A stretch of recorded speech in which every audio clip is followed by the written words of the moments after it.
오늘은 지난 시간에 이어서 개혁주의 5대 솔라 이렇게 제목으로 해서요. 지난 시간에는 오직 성경에 대해서 이야기를 했고요.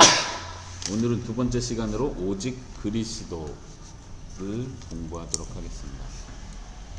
종교개혁 시대에 종교개혁자들이 아주 강하게 주장하고 외쳤던 모토라고 할 수 있는 이 5가지를 우리가 하나씩 배워가고 있는 거예요. 오직 성경에서 우리가 강조했던 건 뭐예요? 오직 믿음과 믿음의 생활에 있어서 절대적 권위는 성경 외에는 다른 것이 없다. 이제 로마 카톨릭과 대항해서 로마 카톨릭에서는 교회의 전통이 성경의 권위만큼 혹은 교황의 말이 성경의 권위만큼 위대하다, 중요하다, 그 권위에 있다 생각했는데 그렇지 않다는 거고, 지난 시간에 또 강조해서 말했던 것은 성경의 충분성에 대한 이야기를 했습니다. 다시 말하면 우리가 실제 생활을 하는 데 있어서 성경 외에 다른 어떤 것이 더 필요하고 혹은 전도하고 교회를 성장시키고 하는 데 있어서 성경 외에 다른 어떤 도구들이 아주 본질적으로 중요하게 필요하다, 이게 우선된다, 이런 개념 없다는 거예요. 성경의 말씀을 제대로 가리키고 배우는 것, 이것이 우리 크리스찬의 모든 생활과 사역에 있어서 가장 중요하다, 그 얘기를 했고요. 오늘 오직 그리스도에서는 무엇을 강조하는 것 같습니까? 이 말 자체에서 우리가 알 수 있겠죠. Only Jesus Christ. 뭐가 제일 중요하다는 거예요? 예수님이 제일 중요하다. 여기서 뭘 강조하기 위해서 이런 말을 했을까요? 종교개혁 시대에, 그 당시 시대에 특별히 로마 카톨릭, 천주교와 반대되게 잘못됐다는 걸 지적하면서 뭘 강조했을까요? 오직 그리스도, 오직 예수님. 뭘 강조했을까요, 진이야? 오직 그리스도는 뭘 강조하는 거예요? 그리스도만이 우리를 구원할 수 있다. 로마 카톨릭은 어떻게 말했을까요? 로마 카톨릭은 뭐지, 그걸 티켓을 사야 된다고 면죄부든 그리스도 외에 다른 구원의 방법이 있다. 그리스도 외라기보다는 그리스도가 필요하다, 그리고 다른 것도 필요하다, 이렇게 얘기를 했다는 거예요. 우리가 어떻게 구원을 받습니까, 은총아? 우리가 어떻게 구원을 받습니까? 예수님이 우리 대신 벌을 받으셔서 우리가 구원받을 수 있는 길이 생긴 거예요. 그렇죠. 예수님이 우리 대신 벌을 받으셔서 구원받을 수 있게 되었죠. 근데 로마 카톨릭은 어떻게 얘기했을까요? 그 당시 중세 시대 착한 일? 예수님도 필요하고 예수님이 아주 중요한 일을 했는데, 다시 말하면 충분성에 대한 얘기예요.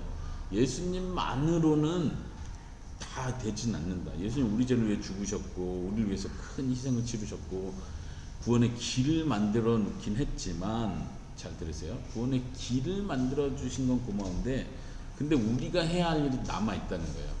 그게 뭐냐면 우리가 할 수 있는 최선의 봉사, 섬김, 하나님을 사랑하는 것, 말씀을 지키는 것, 믿음대로 살아가는 것, 선한 일을 하는 것, 이게 하나하나 우리의 공로로 우리가 잘하는 칭찬받는 일로 하나하나 쌓이다 보면 그것이 하나님이 볼 때, 그래 너가 예수님 때문에 이렇게 착하게 살았구나, 착하게 산 걸 보니 내가 구원하기에 충분하겠다 라고 말하는 거예요. 잘못됐습니까? 맞습니까? 잘못됐죠. 근데 이게 종교개혁 시대 때 이렇게 말을 했다면 오늘날은 어떤 거예요? 오늘날 기독교라고 말하는 천주교 빼고요, 그냥 교회라고 생각할 때 오늘날 교회는 이것을 잘 지키고 있습니까? 여전히 우리는 이거에 대한 도전과 위기 상황에 있다는 걸 기억해야 돼요. 다시 말하면 오늘날에도 사람들은 예수님 외에 다른 것이 필요하다고 자꾸 생각을 해요. 교회 생활하면서, 신앙 생활하면서 내가 구원받기 위해서 뭐가 필요하죠? 때로는 이제 당신은 구원받은 것이 확실합니까? 물어볼 때 사람들이 구원받은 게 확실하지가 않아요. 저는 확신이 없어요. 왜냐면 왜 확신이 없죠? 보통 사람들이 뭐라고 말해요? 내가 죄가 너무 많아. 네, 죄가 많아서. 그건 무슨 말이에요? 안 믿는 거예요. 예수님이 나를 왜 죽으셨다는 건 믿는다고 말하는데 그걸로는 부족하다고 자꾸 말을 하는 거예요. 뭔가 내가 더 해야 구원을 확신할 수 있을 것 같은데 예수님은 고마운데 나는 부족하다, 내가 뭔가를 해야 된다라고 생각하는. 다시 말하면 오직 그리스도가 아니라 그리스도와 나의 어떤 노력, 최소한의 노력이 합쳐져서 구원에 이른다고 자꾸 생각하는 거죠. 자, 오늘날에는 마치 이런 말 들어봤죠? 속담인데요. 진이야? 네. 이런 말 들어봤어요? 하늘은 스스로 돕는 자를 돕는다. 들어봤어요? 아니요, 못 들어봤어요. 어떤 뜻이죠? 그러니까 어떤 자기가 의미죠, 사람들이? 열심히 해야지 하늘에 계신 분들이 도와준다. 뭐 행운이 따른다 이런 의미일 수 있는데, 근데 마치 그리스도인들도, 오늘날 그리스도인들도, 교회 다니는 사람들도 이게 성경적인 말이라고 생각을 해요. 어떻게 생각해요? 성경적인가요? 하늘은 스스로 돕는 자를 돕는다. 그렇죠. 열심히 사람의 노력도 중요하고 책임도 강조하니까 맞는 말 같은데, 특별히 구원과 연관해서는 절대 맞는 말이 아닙니다. 종교 개혁자들이 이것과 싸운 거예요. 다시 말하면 우리가 구원을 위해서 뭔가 노력할 때 하나님이 우리를 도와주는 게 아니에요. 하나님이 우리를 크게 도와주고 우리도 어느 정도 최소한을 노력해야 된다, 이걸 말하지 않아요. 구원과 연관해서는 도리어 말하기를 하나님이 모든 것을 다 이루셨다. 믿습니까? 아멘.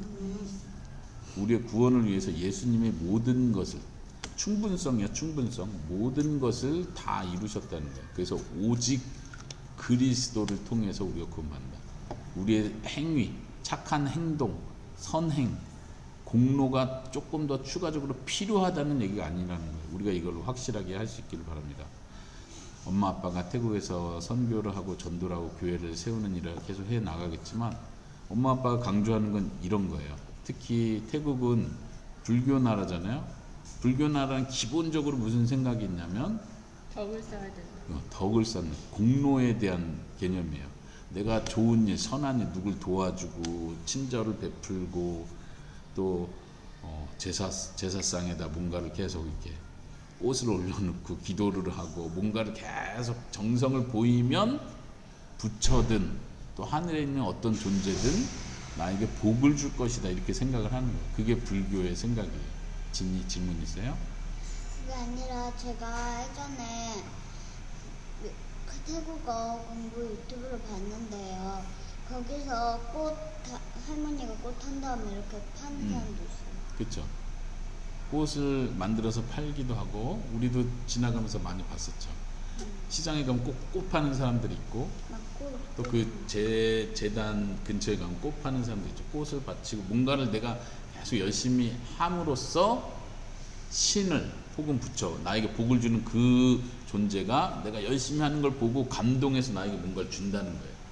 기도도 그런 의미예요. 기도를 쌓는 거예요. 계속 정성으로 매일매일 시간 지켜서 정성으로 하면 이 기도를 듣는 어떤 존재가 나에게 감동을 해서, 그렇잖아요. 우리도 생활할 때 그러잖아요. 엄마 이거 사주세요, 이런 것보다 계속 꾸준히 사랑스럽게 열심히 꾸준히 더 강력하게 이렇게 하면 엄마 안 사줄래다 감동해서 사주잖아요. 마치 모든 종교는 그런 식이에요. 그런데 기독교는, 예수님을 통한 구원은 그것과 전혀 다른 거예요. 그것과 헷갈리지 마시기 바랍니다. 엄마 아빠는 복음을 바르게 전하기 위해서 태국의 불교권의 사람들에게 이것을 바르게 전할 거예요. 우리가 다른 노력으로 영원한 생명을 얻는 것이 아닙니다. 오직 우리는 할 수 없는 그것을 예수님이 다 대신해 줬습니다. 아까 은총이가 표현한 게 제일 정확한 표현인데, 예수님이 우리를 대신해서 벌을 받고 죽으심으로 우리가 구원을 받고 영생을 받는 거예요. 오직 예수 그리스도. 예수님, 이 오직 예수 그리스도에서 우리가 생각해야 될 건 바로 십자가에 대한 건데, 오늘날은 십자가 자체를 싫어해요. 왜냐면 십자가는 좀 소위 잔인하고 피 흘림이고 희생 개념, 제사 개념이 들어가니까 십자가는 좀 꺼려요. 그냥 십자가 생각하면 너무 복잡하고 좀 우울해지고 부정적이어지니까 긍정적인 것만 생각하자. 하나님 우리를 사랑하셨다. 하나님 당신은 처음부터 사랑스러운 존재였고, 그런데 하나님과 멀어졌는데 하나님 다시 여러분들 부르신다. 이 정도로만 십자가를 빼고 복음을 전할 수 있을 것처럼. 근데 예수님을 생각할 때, 예수님의 사역을 생각할 때 십자가를 빼고는 생각할 수 없다.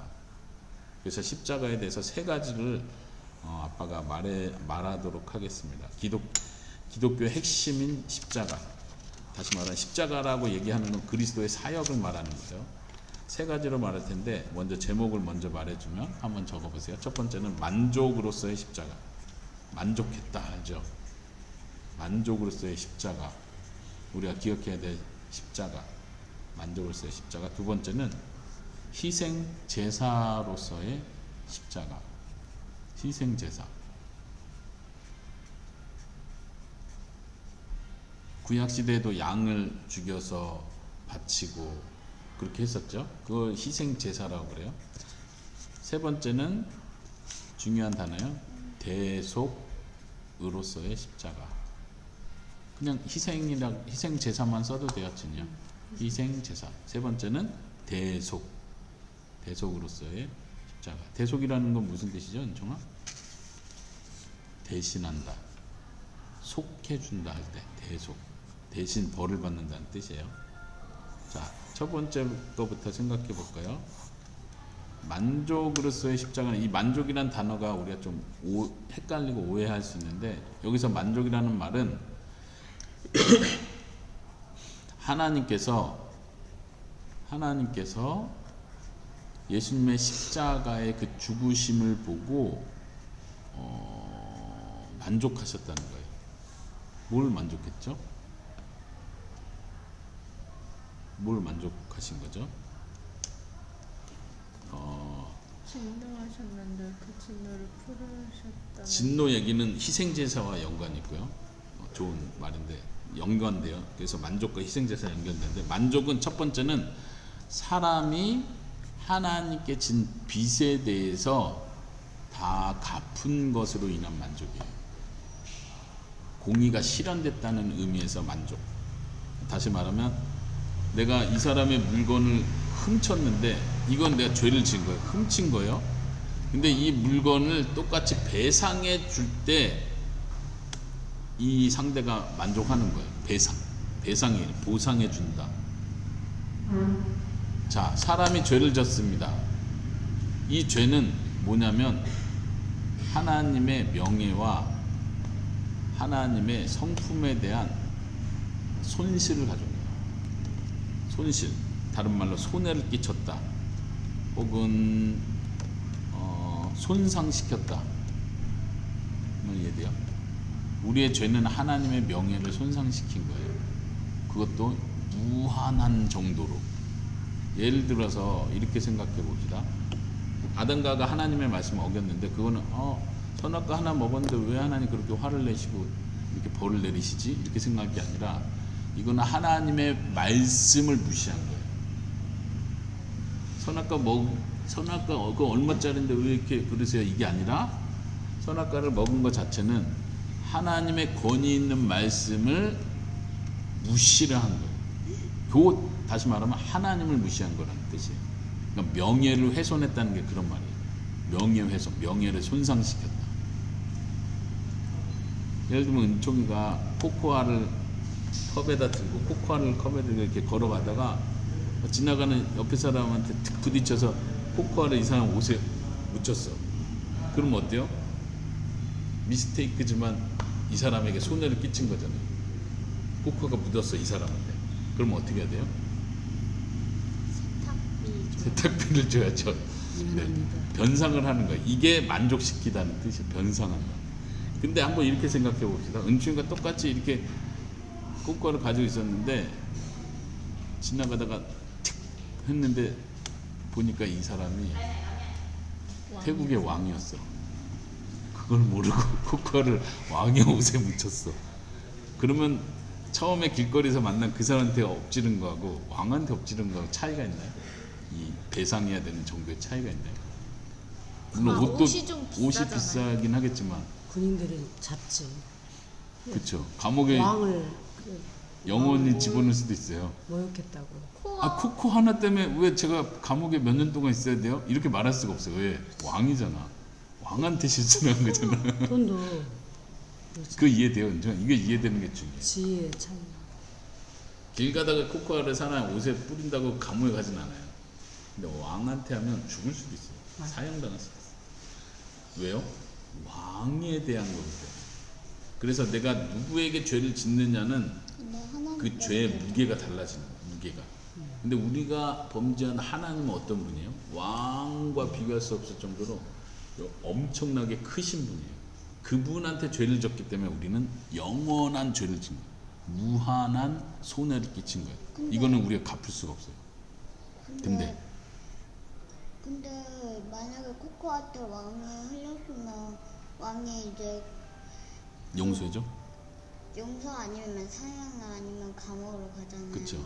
그러면 그것도 하나님이 결정하신 거 아니에요? 그쵸. 하나님이 하나님이 다 생각을 계획한 거죠. 네, 그 얘기까지 갔어요. 자, 지금 핵심은 뭐예요? 만족으로서의 십자가 얘기할 때 뭐냐면 예수님 십자가에 죽으신 것은 우리가 하나님께 지은 큰 죄에 대해서 예수님이 갚아주셨다는 뜻이에요. 그래서 하나님의 심판, 반드시 심판하고 공의를 베푸르셔야 되는 그것이 해결됐다는 뜻입니다. 이해되십니까? 우리가 이것을 믿습니다. 우리가 해결할 수 있는 게 아니에요. 예를 들면 아까 말한 대로 왕이 너 죽을 때까지 감옥에 갇혀. 근데 나 안 죽어 계속. 그러면 그걸 내가 해결할 수는 없어요. 내가 죽어야 해결이 되는 거지. 그쵸? 내가 해결할 수는 없다고. 자, 예수님께서 그러니까 우리가 보통 생각할 때 하나님이 그냥 우리를 사랑하니까 용서해 주면 되는 거 아니에요? 라고 쉽게 생각하는데 우리가 기억해야 될 건 우리의 죄에 대해서는 하나님이 반드시 심판하신다는 거예요. 그 심판과 형벌 없이 그냥 용서해 주는 경우는 없습니다.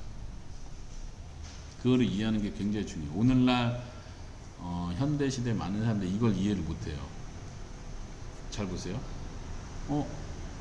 내가 크게 잘못했을 때 우리 엄마 아빠도 나를 그냥 용서해 줬는데요. 그냥 용서해 줬는데요.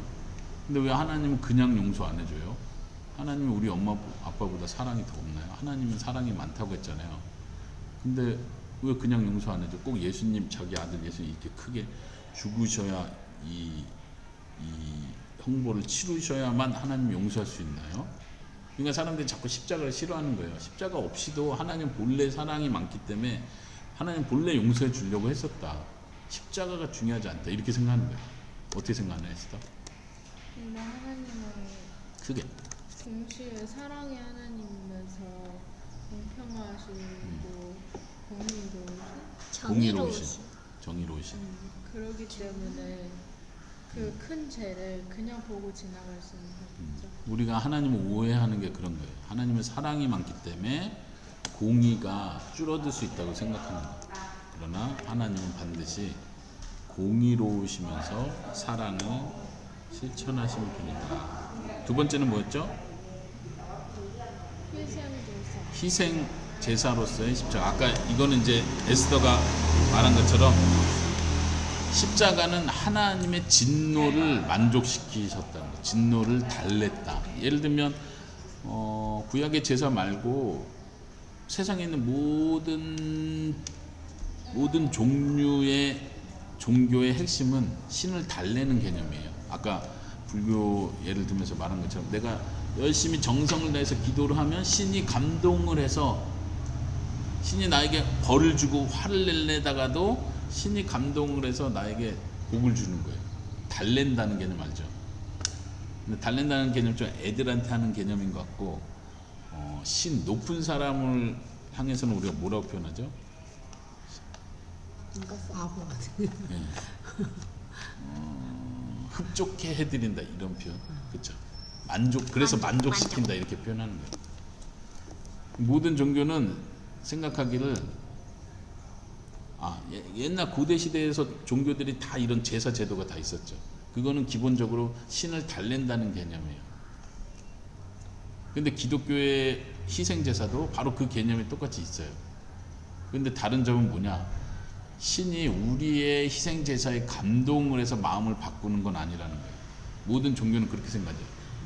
아까 말한 대로 내가 노력해서 신을 감동시킨다.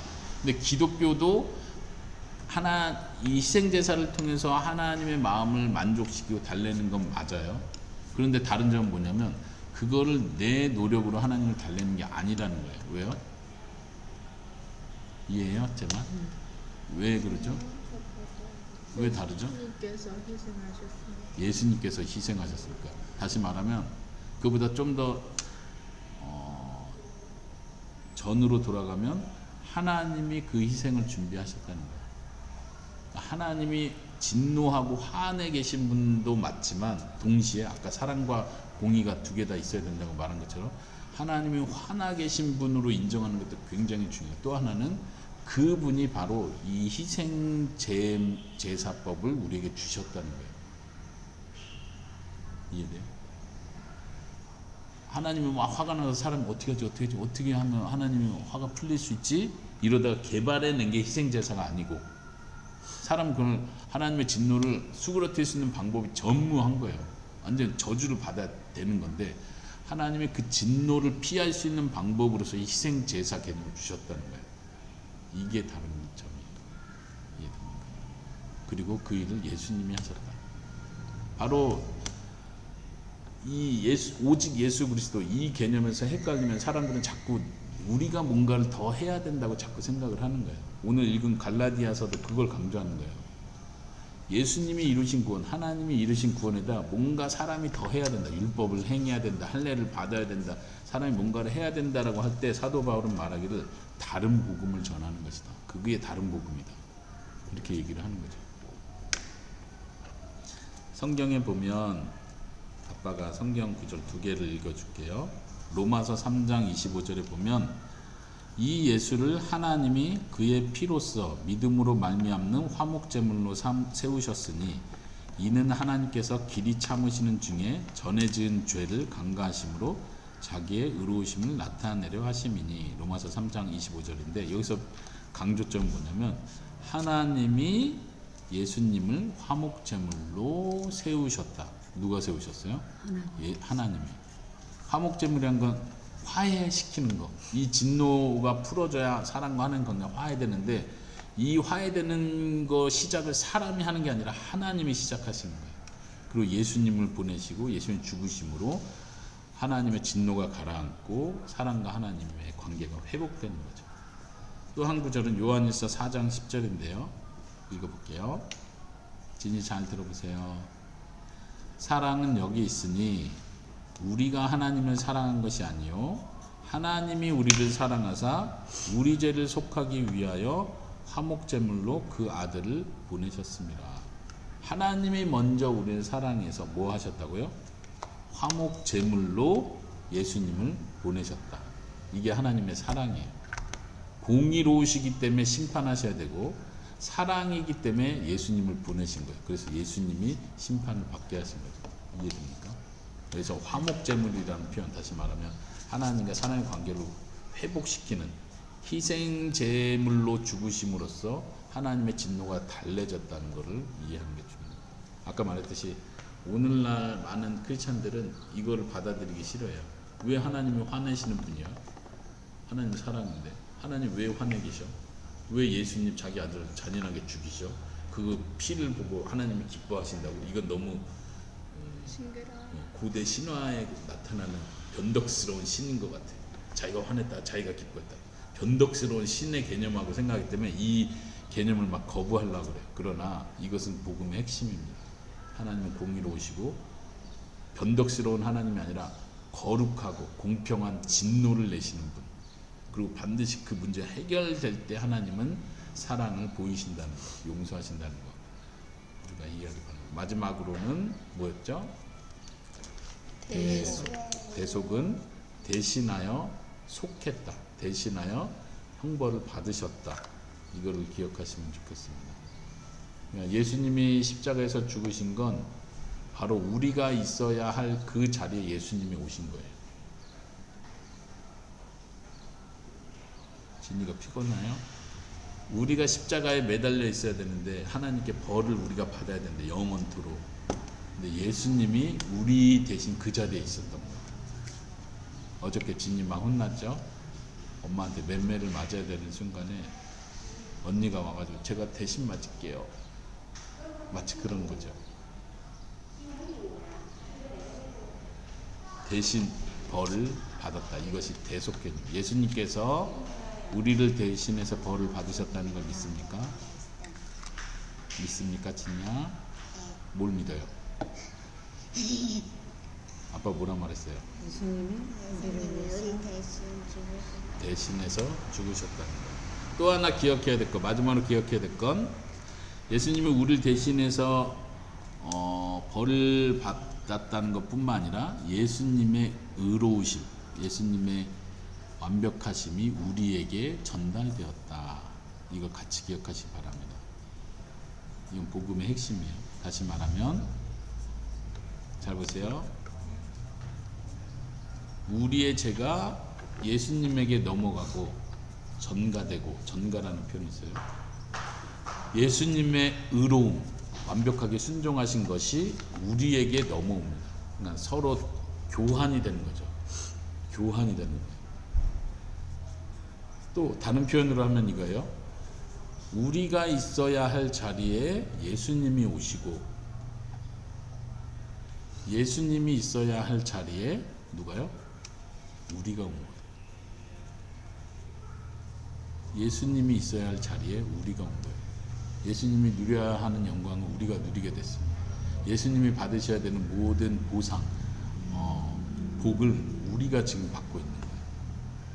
왜냐하면 우리가 받아야 될 벌과 형벌, 진노를 예수님이 다 받으셨기 때문이죠. 이것을 우리가 기억하시기 바랍니다. 우리가 이걸 진정으로 믿을 때